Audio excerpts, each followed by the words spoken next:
Baiklah, Assalamualaikum warahmatullahi taala wabarakatuh. Salam sejahtera, selamat pagi saya ucapkan kepada semua, terutamanya tuan-tuan dan puan-puan yang sedang menonton siaran langsung di platform Facebook rasmi DCC.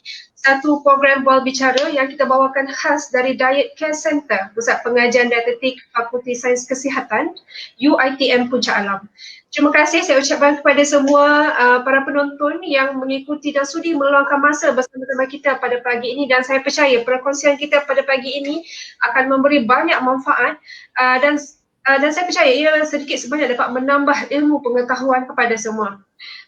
Oleh itu saya mohon kepada semua para penonton untuk menekan pautan share ataupun kongsi di Facebook supaya secara langsung kita ini dapat didengari dan juga dapat didapati oleh semua ramai lagi rakyat Malaysia di luar sana, dan seterusnya kita dapat sebenarnya untuk menyebarkan ilmu dengan lebih meluas lagi. Baiklah, sebelum saya mengulas dengan lebih lanjut, saya adalah Puan Nur Hidayah binti Ghazali, pegawai dietetik dari Fakulti Sains Kesihatan UiTM Puncak Alam yang akan bersama-sama dengan anda untuk mengupas dengan lebih lanjut topik kita pada hari ini. Okey, baiklah. Untuk pengetahuan untuk pengetahuan semua, bersama-sama dengan saya pada pagi ini kami bawakan khas jemputan daripada Kementerian Kesihatan Malaysia, seorang yang bertanggungjawab dalam perubahan piramid makanan 2020.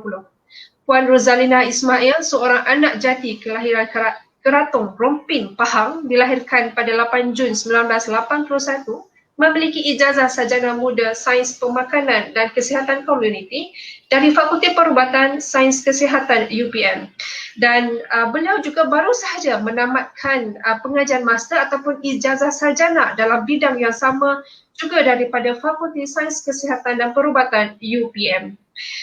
Mempunyai pengalaman kerja yang sangat meluas dalam bidang pemakanan selama 16 tahun, termasuk pernah berkhidmat di beberapa buah agensi seperti Pejabat Kesihatan Daerah Hulu Langat, Klinik Kesihatan Daerah Sepang, dan yang terkini ditukarkan kepada bahagian pemakanan Kementerian Kesihatan Malaysia. Jemputan kita pada hari ini, beliau banyak terlibat dengan penyelidikan pemakanan di Malaysia, termasuk menjadi penulis untuk beberapa buah buku, termasuk buku penyelidikan makanan iaitu Nutrition Research Priority. Dan yang terkini, beliau memegang jawatan sebagai penolong pengarah kanan bahagian pemakanan, bahagian pemakanan, cawangan dasar dan perancangan pemakanan Kementerian Kesihatan Malaysia Putrajaya. Baiklah, dengan rasa berbesar hati saya menjemput Puan Rozalina untuk memperkenalkan diri. Assalamualaikum Puan. Waalaikumsalam. Terima kasih Puan Nur Hidayah. Alhamdulillah. Saya Rozalina binti Ismail. Saya daripada pejabat saya di bahagian pemakanan Kementerian Kesihatan Malaysia. Saya sekarang merupakan seorang pengarah kanan di bahagian pemakanan Kementerian Kesihatan Malaysia dan saya memegang portfolio Food and Nutrition Security, dan salah satu saya punya portfolio adalah menyelaras pembentukan Malaysian Dietary Guideline dan juga Piramid Makanan Malaysia. Ya, baiklah. Terima kasih Puan Rozalina kerana sudi untuk bersama-sama dengan kita pada pagi ini bagi perkongsian tentang perubahan terbaru Piramid Makanan Malaysia 2020. Jadi tuan-tuan dan puan-puan dapat lihat ya, jemputan khas kita pada kali ini bukan calon-calon orang, salah seorang yang sangat berpengaruh besar dalam perubahan piramid makanan kita.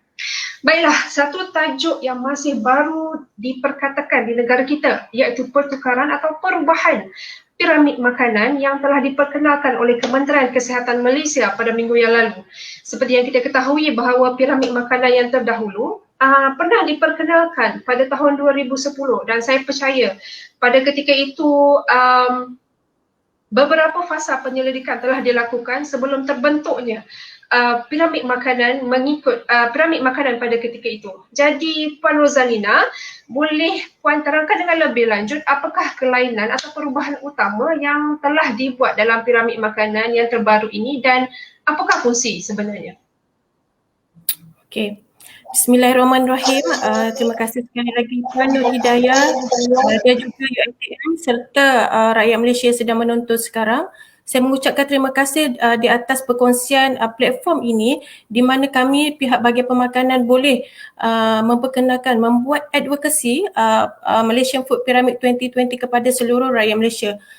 Untuk makluman semua, sebenarnya Malaysia Food Pyramid 2020 sebenarnya telah dibentuk oleh satu kumpulan kerja teknikal ya di bawah kumpulan kerja teknikal Garis Panduan Pemakanan Kementerian Kesihatan Malaysia, di mana pakar-pakar yang terlibat adalah terdiri daripada academician dalam bidang pemakanan, begitu juga pegawai sains pemakanan, pegawai dietetik dan juga pegawai-pegawai profesional yang lain.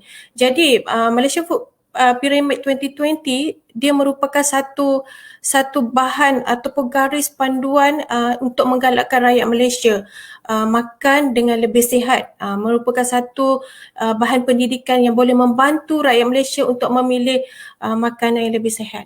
Jadi untuk makluman semua rakyat Malaysia, saya mengambil kesempatan ini juga mengucapkan terima kasih yang tidak terhingga kepada kumpulan kerja teknikal yang diketuai oleh Emeritus Prof Muhammad Ismail bin Noor dan juga tim-tim academician yang lain yang terdiri daripada pelbagai universiti dalam negara kita ni, termasuk USM, UMS, Universiti Malaysia Sarawak dan sebagainya. Boleh dikatakan satu Malaysia terlibat dalam pembentukan ini. Jadi terima kasih kepada mereka dan juga pihak Bahagian Pemakanan sendiri. Jadi sedikit saya memberi penerangan background mengenai piramid makanan Malaysia ni. Saya rasa kita semua rakyat Malaysia daripada dulu lagi, daripada kita sekolah tadika lagi, kita telah diperkenalkan dengan piramid makanan Malaysia. Actually apa sebenarnya piramid makanan Malaysia ni? Kalau kita lihat ya semua rakyat Malaysia bahawa piramid tidak hanya digunakan di dalam negara Malaysia tetapi di kebanyakan negara mereka memperkenalkan piramid sebagai satu bahan pendidikan untuk semua rakyat mereka, bergantung kepada negara-negara tersebut berdasarkan dia punya budaya, dia punya adat tradisi dan juga pattern pemakanan negara mereka. Macam yang saya tunjuk dia dekat sebelah ni, macam ada yang bentuk bendera ya, ada yang bentuk macam yang saya cakap sebelum ni, ada macam bentuk buah nanas pun ada ya piramid makanan Malaysia. Dan macam di China sebagai contoh, bentuk piramid dia adalah seperti bumbung bangunan mereka. Jadi mereka pelbagaikan mengikut kesesuaian di mana bahan-bahan makanan, kumpulan-kumpulan makanan disusun pada setiap aras dalam piramid. Begitu juga dalam negara kita ya. Next. Okay. Dalam negara kita, untuk makluman semua, kita punya piramid sebenarnya telah dibentuk pada tahun 1999 lagi. Ya, apa tujuan sebenarnya piramid ni semua rakyat Malaysia?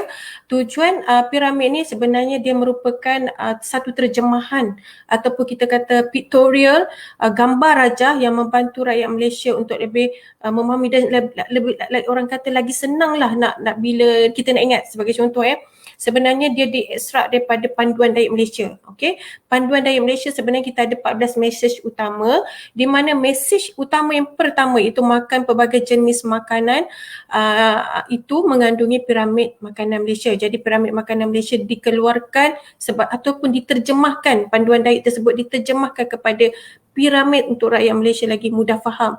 Bila tengok tu terus tahu yang mana perlu makan banyak, yang mana perlu makan mengikut saja, yang mana yang perlu dikurangkan ya. Jadi dia pun dibentuk untuk memberikan panduan ya. Kalau kita lihat nanti piramid kita di sebelah kanan dan kiri kita ada nama kumpulan piramid dan juga bilangan sajian ya untuk orang kata beri guidance. Okey, kalau grup umur macam ni berapa umur bilangan sajian mereka digalakkan, disarankan untuk ambil. Okey, jadi selain daripada itu ya Puan Hidayah dan juga semua rakyat Malaysia, piramid makanan Malaysia kita ni, kalau nak baca, sebab ada juga saya tengok soalan netizen macam mana nak baca ya.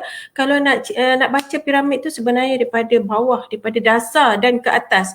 Bila bawah dasar tu bermakna makanan di bahagian dasar tu yang digalakkan, disarankan untuk ambil dengan lebih banyak berbanding kumpulan makanan yang lain. Saya akan terangkan lanjut lagi kat dalam presentation saya yang selepas inilah. Jadi key message utama kat sini nak inform semua rakyat Malaysia, apa piramid ni sebenarnya? Ia merupakan satu panduan pemakanan sihat, bilangan saja yang disarankan berdasarkan kumpulan umur, berdasarkan kalori yang sepatutnya diambil oleh seluruh rakyat Malaysia. Okey, yang ni yang saya mention sebelum ni, kita lihat ya Malaysia Food Pyramid daripada tahun 1999 lagi. Ya, kita lihat bentuknya berbeza. Tak ada banyak sangat perubahan maksud saya, tetapi kumpulan makanan tu kita lihat ada sedikit perubahan sehinggalah kita revise, kita buat semakan pada tahun 2010 dan juga pada kinilah 2020. Nanti saya akan tunjukkan details kemudian ya, Puan Hidayah. Okey. Seterusnya next slide. Okey. Ini piramid makanan Malaysia 2020 ya. Jadi untuk makluman semua, ia fokus kepada piramid ini fokus kepada individu yang berusia 18 hingga 59 tahun ya. Maksudnya individu dewasa. Di mana ya? Next ya. Okey, di mana jika kita lihat ya, saya buat perbandingan dengan tahun 2010, piramid makanan pada 2010 ya. Kalau rakyat Malaysia lihat ya, di bahagian bawah kita lihat bahagian dasar piramid makanan Malaysia tahun 2010, di mana pengambilan adalah kepada karbohidrat, kumpulan nasi, roti dan sebagainya, mi dan sebagainya. Tetapi kita tengok pada tahun 2010, 2020 ya, kita dah ubah di mana kita galakkan rakyat Malaysia ambil banyak sayur-sayuran dan buah-buahan. Nanti saya cerita kenapa letak dalam cawan, letak dalam cawan lah, letak dalam sudu dan sebagainya ya. Okey, jadi bila kita lihat kat sini perubahan yang itu yang perubahan yang sangat ketara. Actually perubahan yang kita buat ini adalah berdasarkan kita ambil kira elemen yang sangat penting ya dalam negara kita, iaitu cuba tuan-tuan semua lihat ya, daripada tahun 2010 sampai 2020, dalam tempoh 10 tahun kami membuat, kita semua yang di peringkat bahagian dan peringkat pengurusan, kita membuat sedikit penilaian ataupun kita membuat survey berkaitan status pemakanan rakyat Malaysia. Kalau kita sedar yang kita ada National Health and Mobility Survey, kajian-kajian begitu sebenarnya kita ambil kira untuk membentuk kita punya piramid makanan Malaysia lah. Okey, jadi bila kita lihat perubahan tersebut berlaku, di samping perubahan corak pemakanan sebagai contoh, peningkatan amalan pembelian makanan secara atas talian atau makan di luar, kita ambil kira juga trend demikian, dan juga peningkatan penyakit-penyakit tidak berjangkit, prevalent untuk hypertension sebagai contoh, diabetes mellitus, kita ambil kira.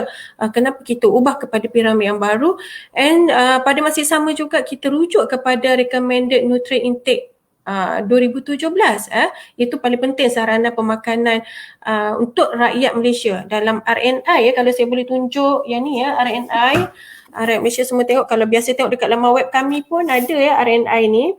RNI 2017 ya, ini merupakan rujukan untuk pembentukan, salah satu rujukan untuk pembentukan 2020 kita lah ya, berbanding kita punya piramid 2010 di mana kita menggunakan rujukan RNI 2005. So kami update kat sini, kita update kat sini keperluan berdasarkan saranan yang saya maksudkan tadi.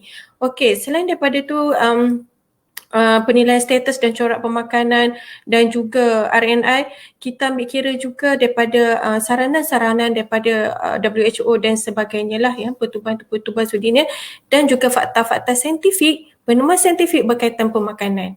Jadi jika kita lihat ya Puan Hidayah, kalau kita lihat ya, selain daripada perubahan di peringkat bawah tu, okey, kita lihat juga di mana ya kita menekankan pengambilan air. Nampak pengambilan air, kita highlight kat situ 6 hingga 8 gelas air kosong sahaja, air plain kat sini. Bila gambar ni menunjukkan plain, tak termasuk air sirap ke, tak termasuk teh tarik dan sebagainya, tapi plain water. Ya, maksudnya plain water ni 0 kalori ya. Jadi dia sangat sayur dan kita highlight juga air kat sini sebenarnya membantu meningkatkan sistem imuniti kita. Saya rasa semua orang dah tahu mengenai kebaikan buah dan sayur. Meningkatkan sistem imuniti, air ni memastikan badan karbohidrat dan fungsi tubuh dapat berjalan dengan baik dan lebih sihat. Di mana ya tuan-tuan dan puan-puan semua dalam keadaan kita pun, saya rasa selari dengan keadaan negara kita sekarang ni, di mana kita pun mengalami pandemik sekarang ni ya. Jadi arah pemakanan begini boleh membantu insya-Allah meningkatkan imuniti tubuh lah ya. Jadi bila kita lihat macam yang saya sebut tadi, di sebelah kiri dan kanan piramid dia menunjukkan bilangan sajian. Cawan dan sudu, cawan yang kita guna sebenarnya kita guna cawan yang saya bagi contoh ya kat sini, nanti kita tunjuk macam mana nak saya guna cawan. Kita guna cawan 200 ml ya untuk sebagai household measurement, menunjukkan macam mana kita nak menterjemah, translate makanan tersebut dalam bentuk sajian. Kadang-kadang orang tanya apa itu sajian, apa sebenarnya ada beza sajian dan hidangan. Okey Puan Hidayah, itu untuk perbezaan piramid lah ya. Okey. Ada soalan seterusnya Puan? Right, okay. Terima kasih kepada Puan Rozalina. Baiklah, berlaku banyak perubahan juga ya berbanding dengan piramid makanan 2010 ke piramid makanan 2020. Dan terima kasih juga kepada semua yang banyak terlibat sebagai technical working group ya, di mana seperti yang Puan Rozal cakap tadi, ia adalah datang daripada gabungan beberapa academician di beberapa buah universiti di Malaysia ya. Baiklah, jika dilihat pada piramid makanan itu sendiri, kita nampak ada perubahan seperti yang Puan Rozalina katakan tadi.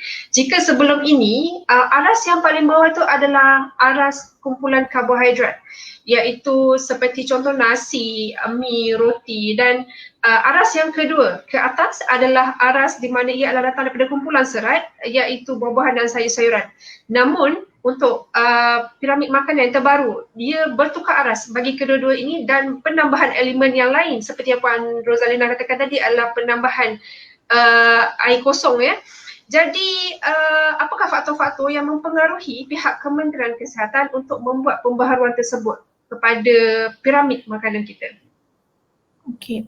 Okey, apakah faktor-faktor Apakah faktor-faktor? Sebenarnya dalam penerangan saya sebentar tadi ada mention faktor-faktor ataupun mengapa kami membuat perubahan ya.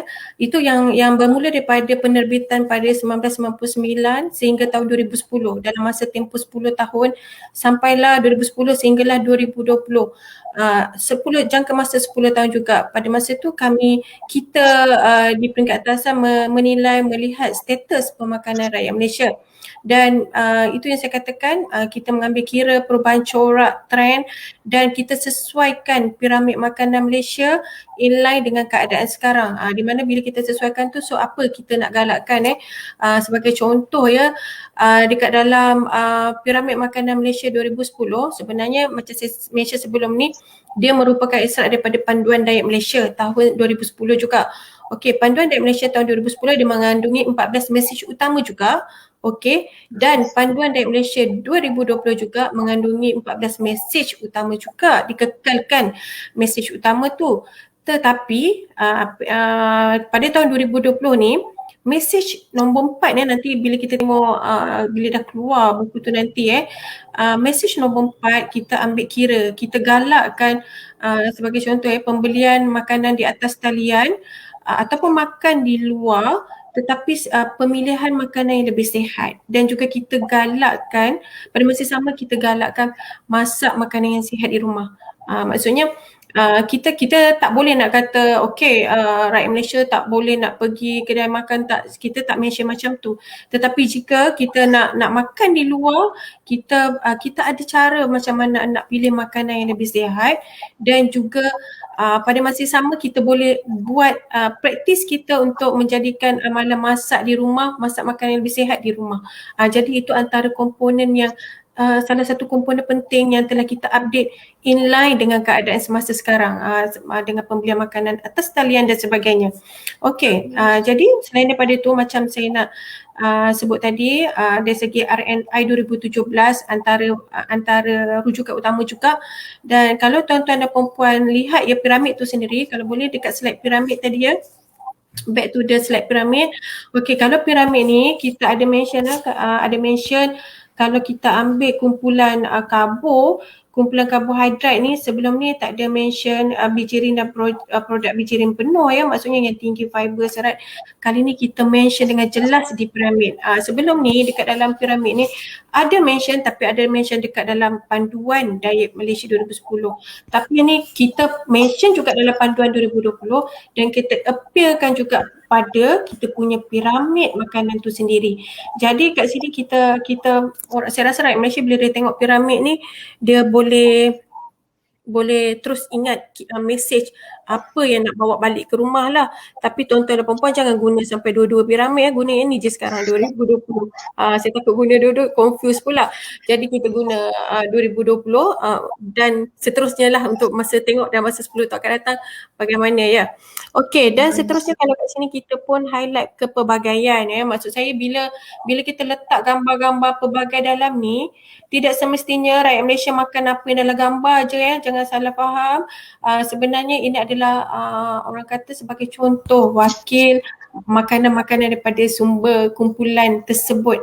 Tuan-tuan dan puan-puan boleh pelbagaikan pemilihan makanan berdasarkan kumpulan makanan dan juga berdasarkan saranan yang di sebelah ni. Sebagai contoh saya mention sini, kita mention sini adalah bijirin penuh, produk bijirin penuh macam oat ke dan sebagainya, tinggi fiber. Okey, dan seterusnya kalau kita tengok aras yang ni, kalau kita ikutkan ya, bila dah sampai ke atas puncak makin lama dia semakin kecil. Maksudnya dia punya saranan dia, keperluan pengambilan dia semakin lama semakin sedikit. Okey. Kat sini kalau kita tengok kumpulan protein ya, tuan-tuan dan perempuan, kita tengok kumpulan protein kita perlu ambil lah ya. Piramid ni mewakili pengambilan makanan dalam satu hari ya. Okey. Jadi kita perlu ambil macam contoh sebagai orang dewasa 18 hingga 59 kena ambil susu, minum susu. Nanti ada orang tanya, ada juga pernah tanya sampai bila kita kena minum susu ni, Puan Hidayah? Puan Hidayah rasa macam sampai bila ya kita kena minum susu? Dulunya kalau ikut dikatakan ya, sampai mungkin kita pada usia tua pun sebenarnya kita masih memerlukan susu sebab kandungan nutrien dan khasiatnya yang sangat banyak. Ya betul Puan. Puan Hidayah. Terima kasih. Okey, yalah sebab ada setengah-setengahnya bila anak dah masuk sekolah mereka merasakan anak tak perlu susu. Sebenarnya tidak ya, banyak yang ditemui begitu, tapi sebenarnya tidak kita perlukan susu.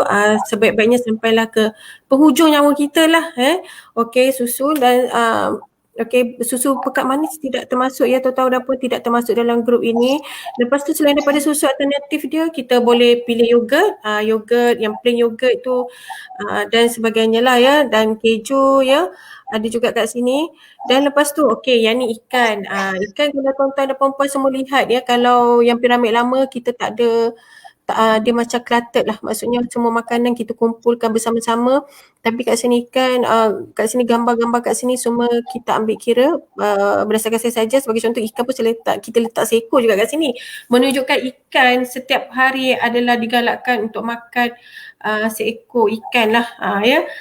Saya sederhana lah ya, kalau nak tahu saya rasa kalau buat anggaran estimation kena macam lebih kurang panjang sudu makan kita, betul tak Puan Hidayah? Ya betul, lebih kurang satu panjang sudu makan kita untuk sekali makan. Panjang dia lebih kurang panjang sudu makan kita lah estimation. Tak boleh nak exact sampai ukur dengan pembaris tu, memang tak dapat kan. Kita guna household measurement lah ya sebagai estimation food intake kita untuk setiap hari.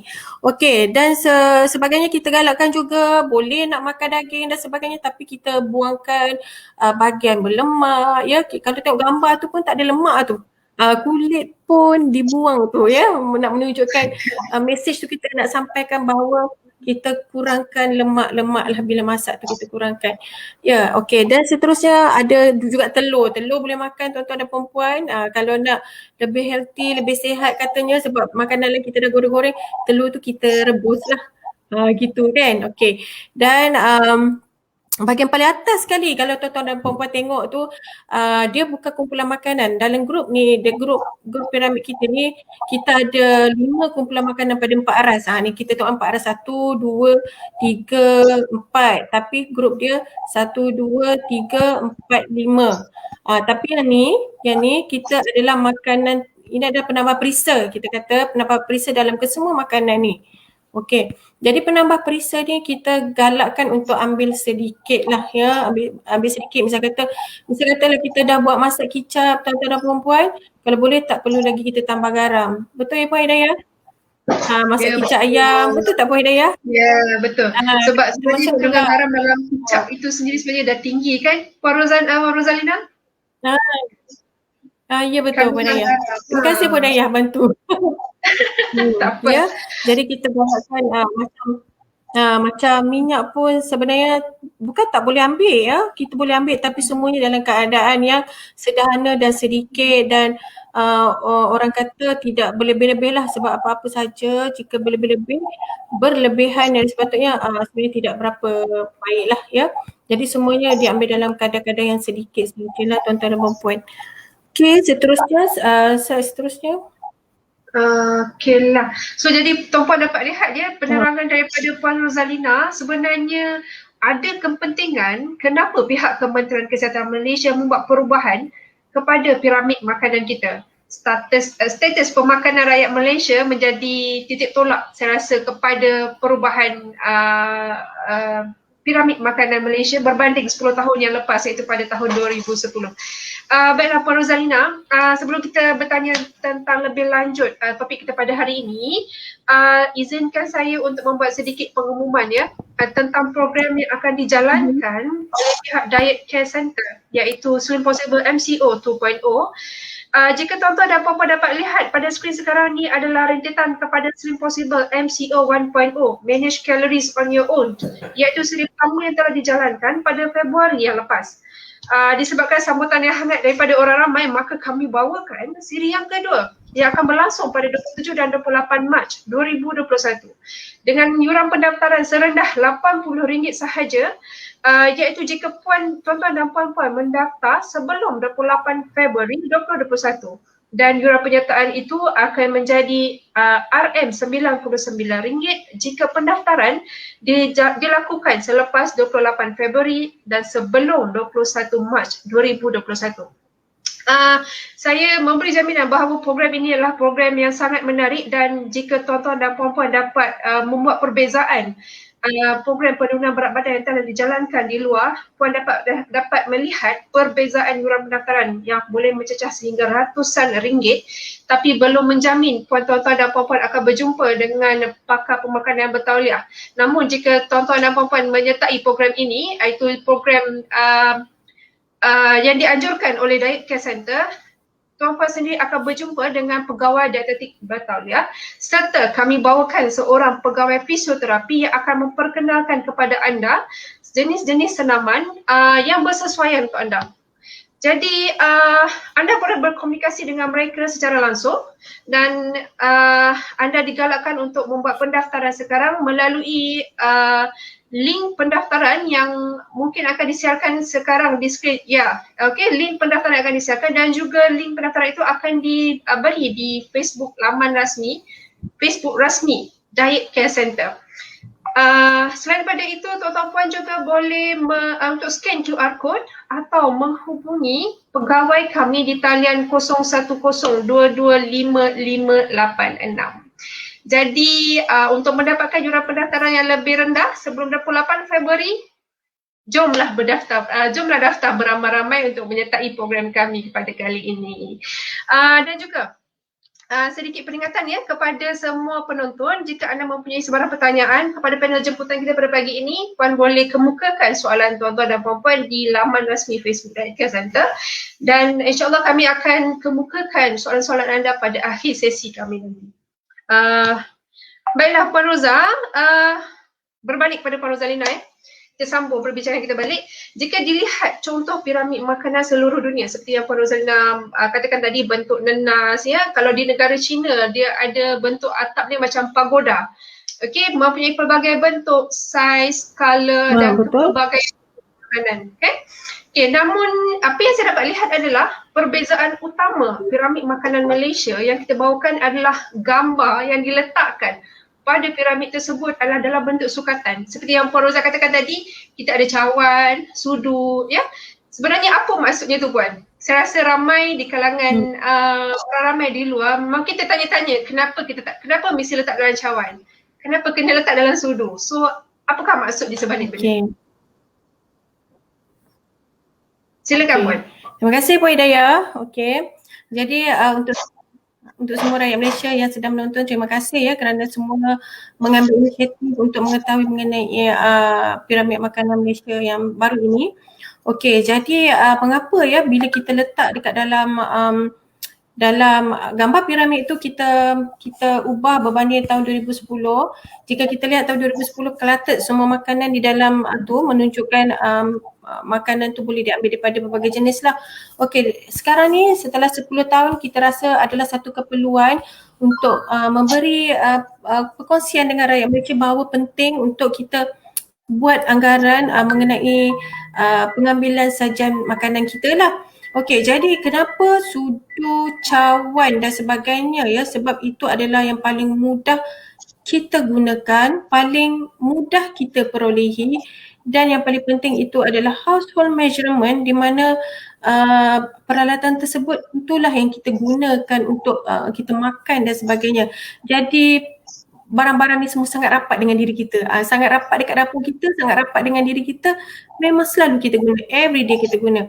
Jadi dengan menggunakan bahan-bahan tersebut, barang-barang tersebut, kita boleh membuat anggaran sepatutnya. Sebagai contoh saya pergi daripada bawah sekali, iaitu kalau kita tengok dekat bahagian bawah sekali tu kita ada buat sayuran kita kat sebelah kiri sayuran.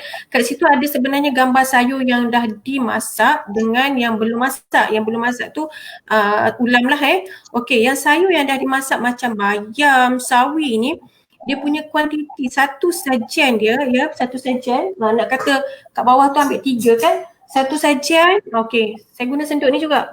Okey, senduk ni dekat mana-mana kedai pun ada, kedai RM2 ada, kedai apa ekor semua ada okey, senduk ni jangan guna senduk kawah ke sebagainya, tak kita guna standard yang begini yang tak terlampau dalam sangat yang ni memang senang kita dapat mana.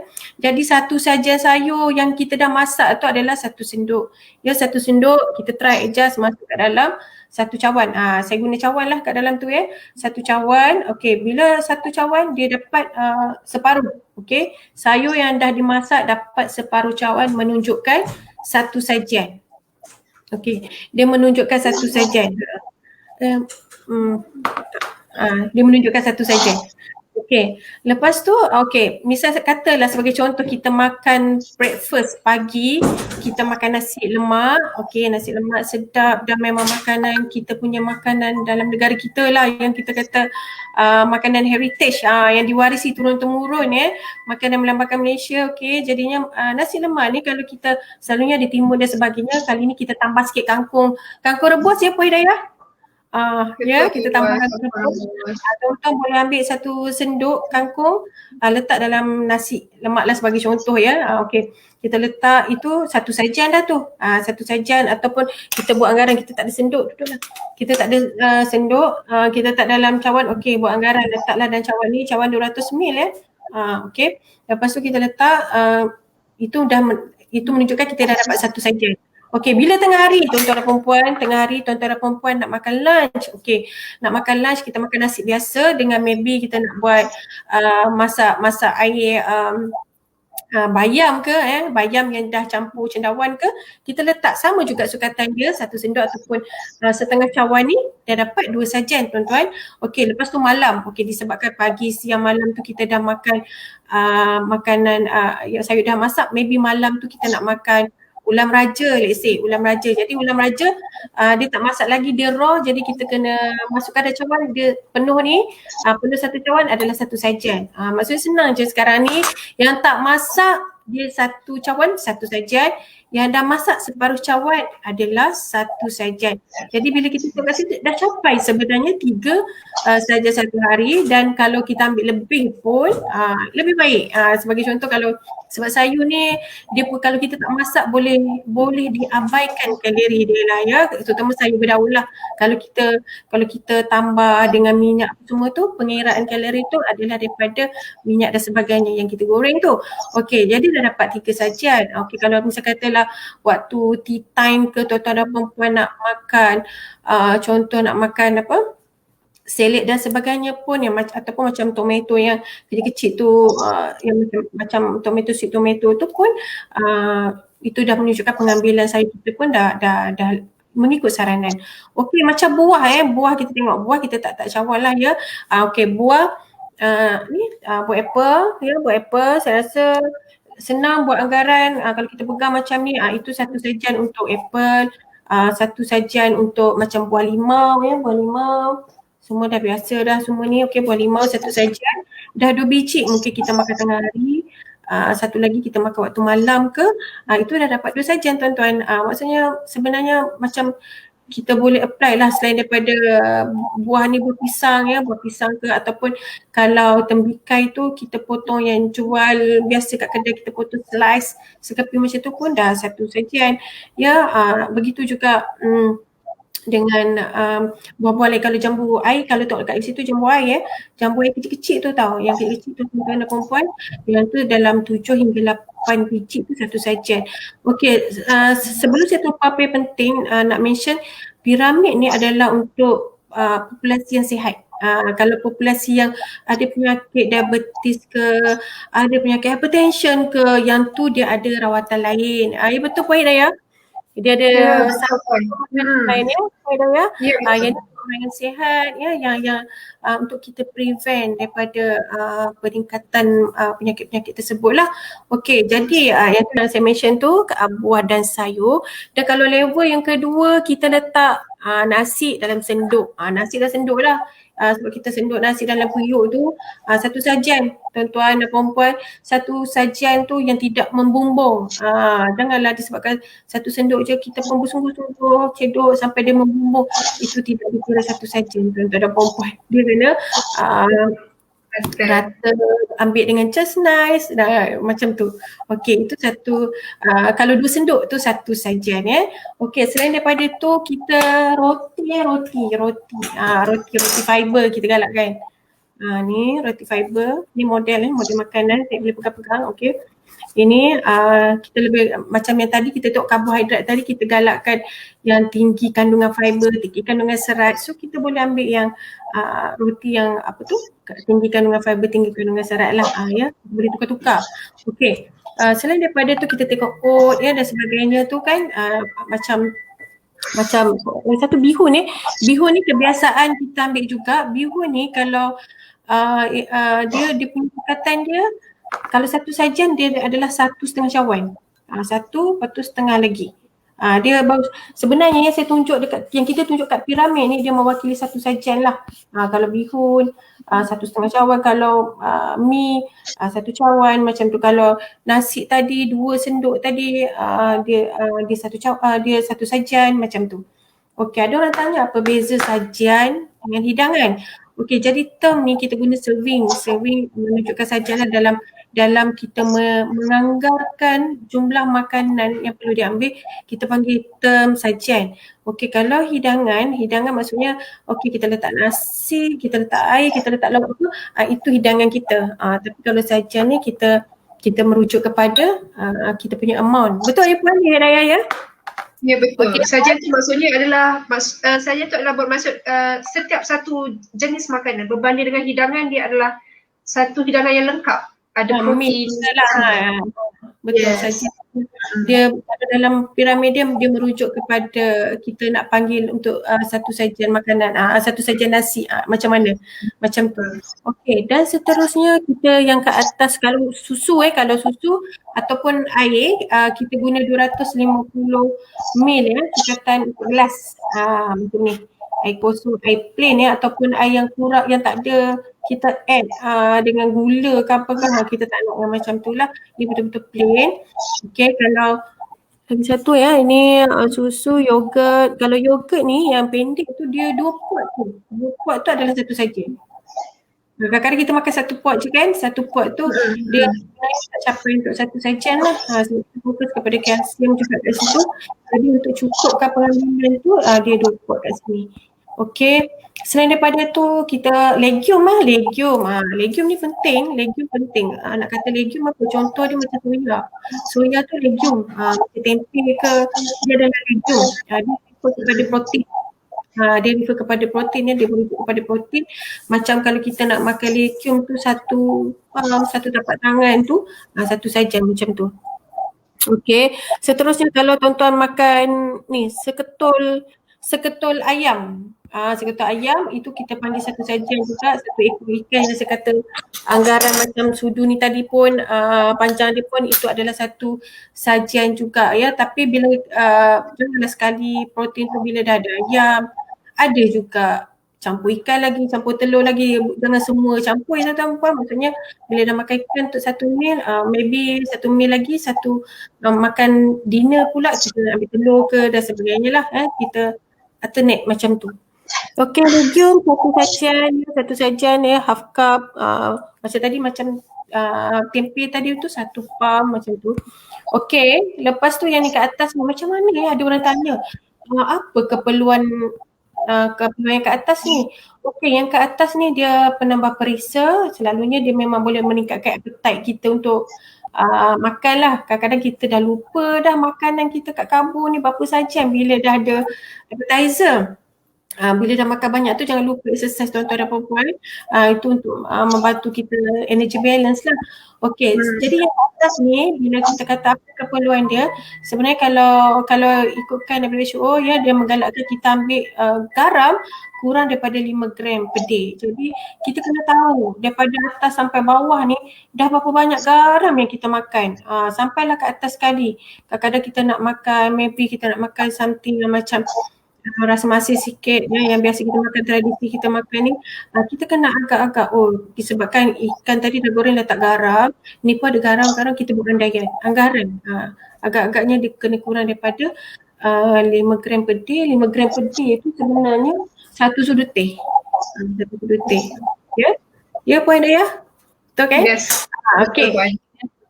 Okey. Dan digalakkan semasa kita ambil makanan utama tu kita galakkan untuk kita minum air kosong lah. Macam makan tengah hari, makan malam, masa kita makan nasi tu kita digalakkan minum air kosong. Okey, jadi macam sebenarnya ada orang tanya senang lagi nak ingat pinggan sihat apa semua, sebenarnya itu maksudnya pendidikan kita dah sampai kepada masyarakat. Memang betul lah pinggan sihat lagi mudah praktikal digunakan, tetapi pinggan sihat dia merujuk kepada pengambilan untuk sekali makan Macam yang piramid ni dia menunjukkan berapa jumlah, berapa bilangan sajian yang disarankan untuk ambil untuk satu hari makan. Satu hari. Jadi kalau kita selain daripada household measurement tadi yang saya mention tadi, nak mudah juga suku-suku separuh lah. Suku-suku tu macam kita katakan separuh ni adalah sayur dan buah. Nampak dia inline dengan piramid kita pun.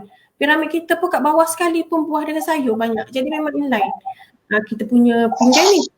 Jadi lepas tu kita tengok nasi mi roti, kita galakkan yang kalau nak guna yang ada fiber pun lebih baik Kalau nak guna biasa pun tak ada masalah untuk orang yang normal, kecuali cumanya kita kena ikut betul-betul lah suku-suku separuh dia macam ikan, seko dan sebagainya. Kalau daging ni pun satu pam ataupun dulu-dulu kita istilah dua tak mancis lah, saya istilah macam tu.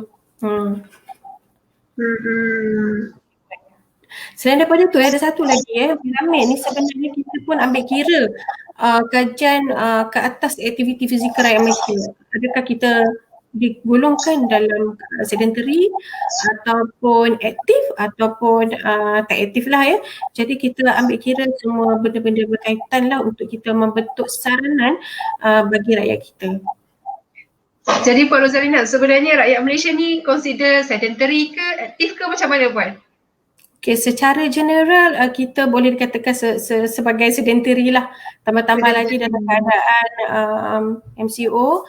Jadi kita sebenarnya kita boleh buat aktiviti untuk buat energi, untuk energy balance. Bila kita dah ambil makanan tu, makanan kalori masuk, so nak bakar dia pula kena ada sedikit indoor activity, kalau tak dapat outdoor pun turun naik tangga ke dan sebagainya, ataupun boleh ikut YouTube yang YouTube yang berjalan ya, berjalan dalam rumah ke apa ke sebagainya. Adalah dia punya step-step dia, tuan-tuan dan rasanya boleh kita boleh google lah untuk tengok benda-benda tu lagipun rasanya pun dekat office pun sekali-sekala bangun buat aktiviti, sedikit aktiviti fizikal lah. Macam tu.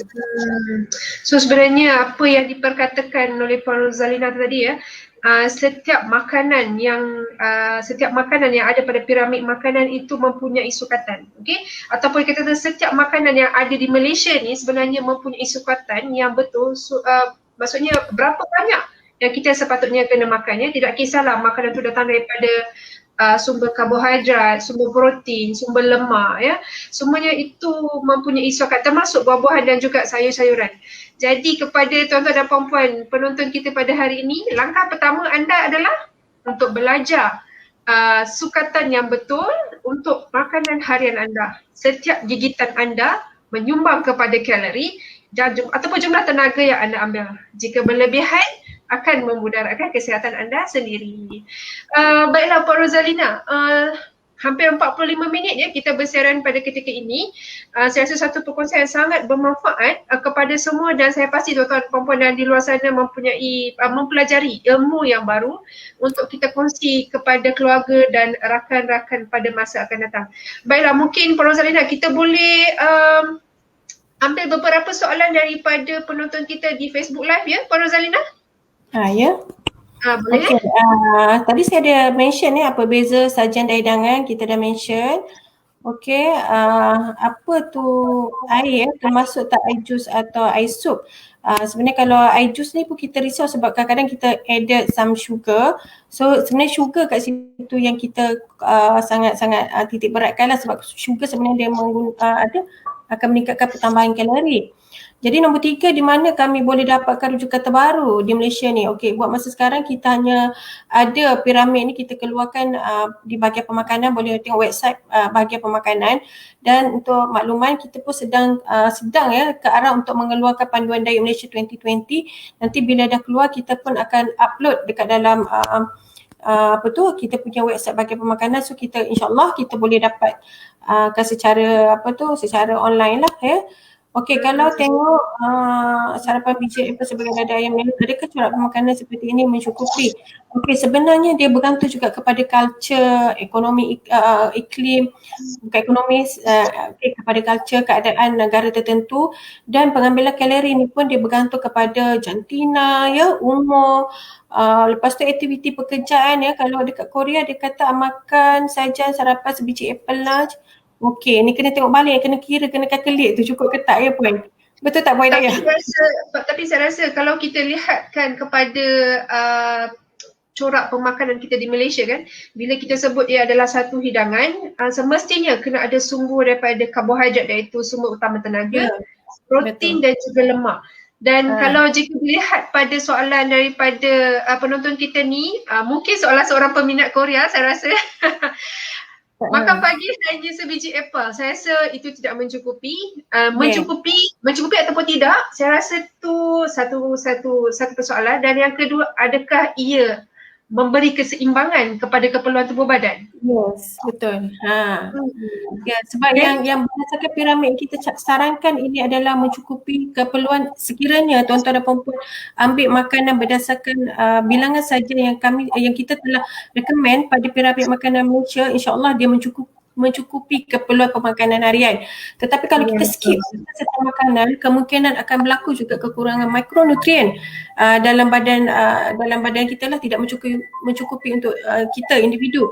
Dan lagi satu, sebenarnya kita punya pengambilan kalori kita ni pun memang dah dibahagikan kepada 50 hingga 60% karbohidrat, sehingga 25% untuk protein dan fat. Jadi bila kita lihat kat sini, kalau kita tak cukup pengambilan makanan tersebut, macam kalau ikutkan sebiji apple, macam Puan cakap tadi, 5 ayam saja memang tak cukup lah keperluan nutrien.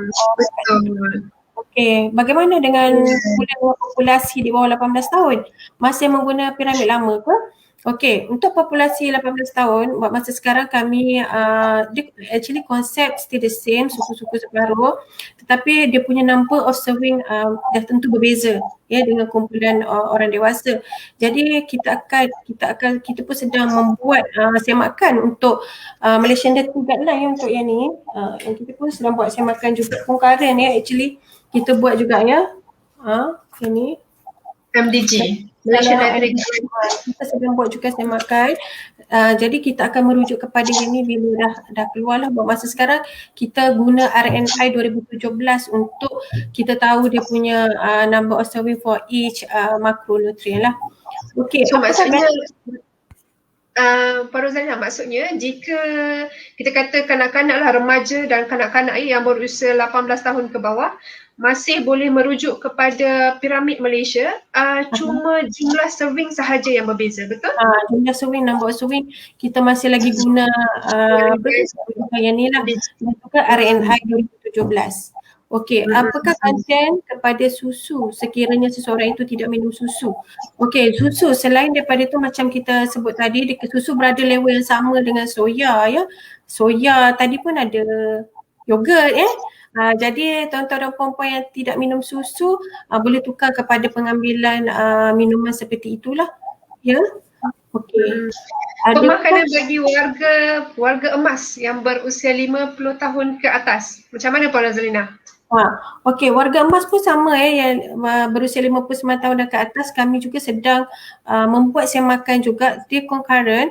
Dan sekarang ni kalau kita nak sebagai health professional, kita nak advise dia punya pengambilan diet dan sebagainya, kita memang merujuk kepada RNI 2017.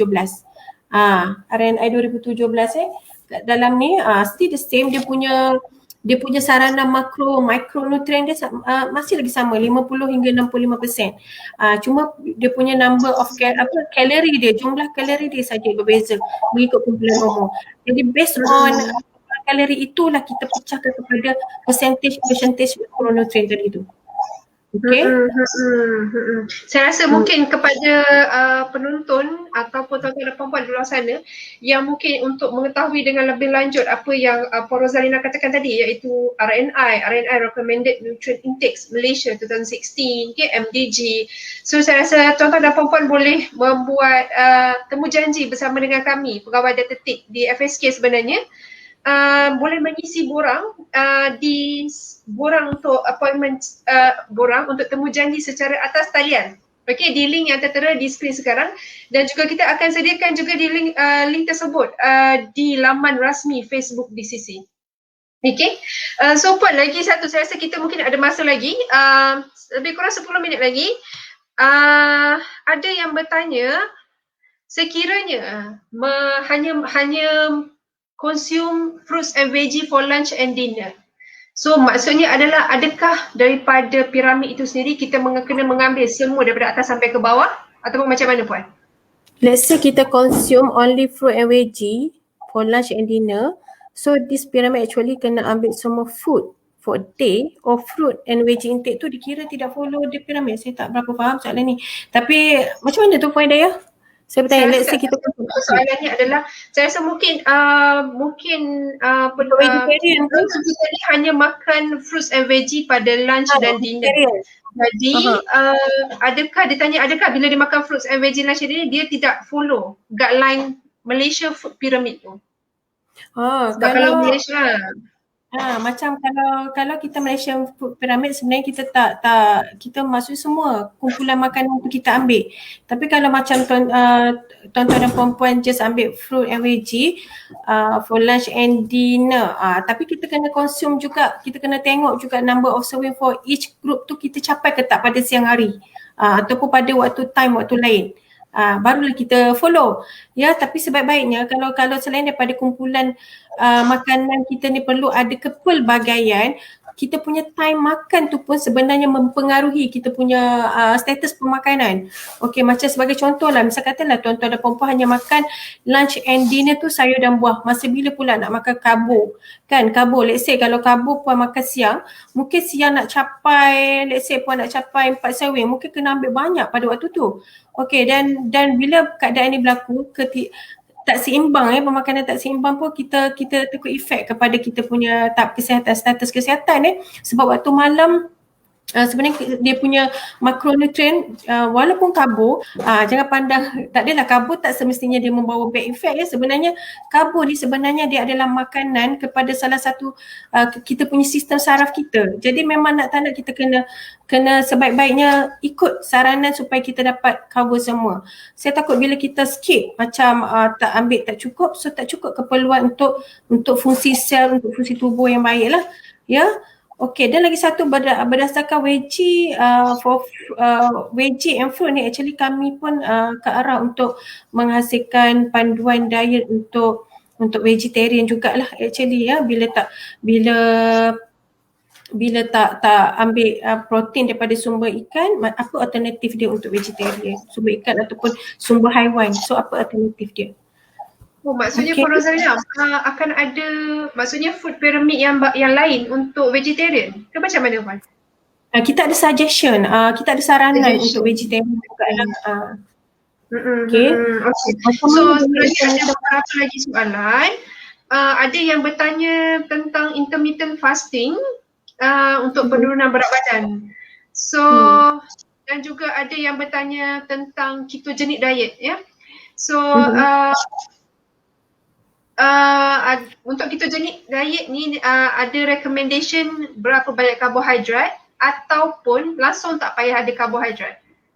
So saya rasa kalau yang ini kita mungkin Miss Yap lain ya, mungkin boleh berjumpa dengan pegawai dietetik untuk penerangan yang lebih lanjut saya rasa. Sebab dari segi bila masuk kepada penyakit ataupun sesuatu jenis diet yang lebih spesifik, dia kena konsult secara individu sebab keperluan setiap individu itu adalah berbeza. Betul Puan? Okay? Betul. Okay. So untuk kita buat secara umum macam ni, general, nanti saya takut nanti apa yang Puan Rosalina cakap nanti akan jadi tersalah faham kepada orang ramai. Okay? Dia memang consultation yang face to face individual.